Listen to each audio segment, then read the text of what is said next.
Chicken ரசம் பார்க்க போகிறோம். இது வந்து இஞ்சி பூண்டு பேஸ்ட் அரைச்ச ஜாரு 1 டீஸ்பூன் இருக்குது. இதில் வந்து சின்ன வெங்காயம் ஒரு கைப்பிடி அளவு, தென் கருவேப்பிலை கொஞ்சம், 1 டீஸ்பூன் அளவு சீரகம், 1 டீஸ்பூன் அளவு மிளகு, இதெல்லாம் சேர்த்து நல்லா அரைக்க போகிறோம். சின்ன வெங்காயம், கருவேப்பிலை, மிளகு, ஜீரகம், இஞ்சி பூண்டு பேஸ்ட்டு அரைச்ச விழுதை வந்து இந்த போன் சிக்கன், இந்த சிக்கனில் வந்து அப்ளை பண்ணி 1/2 அன் ஹவர் ஊற வச்சுட்டு நெக்ஸ்ட்டாக ரசம் வைக்க போகிறோம்.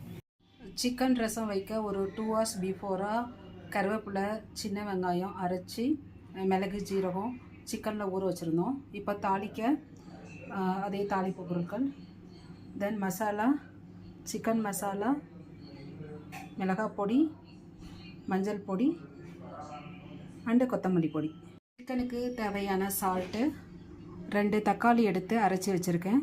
இப்போ கடாய் ஹீட் ஆகிடுச்சு. குக்கரில் டைரெக்டாக யூஸ் பண்ண போகிறோம். குக்கரில் வந்து ஆயில் போட்டிருக்கேன், ஹீட் ஆகிடுச்சு. இந்த தாளிப்பு பொருட்களை போடுறோம்.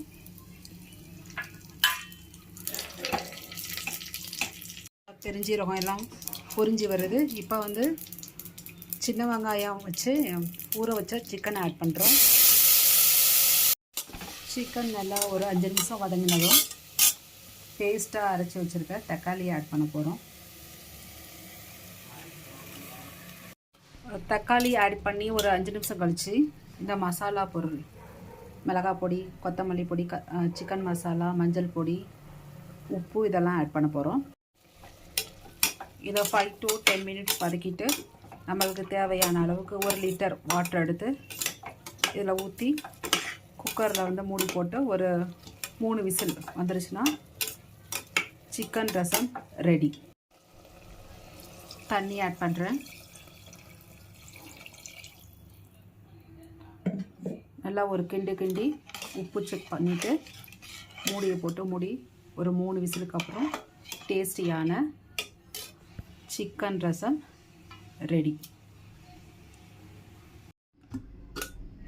பாருங்கள், இப்போ நமக்கு சிக்கன் ரசம் ரெடி.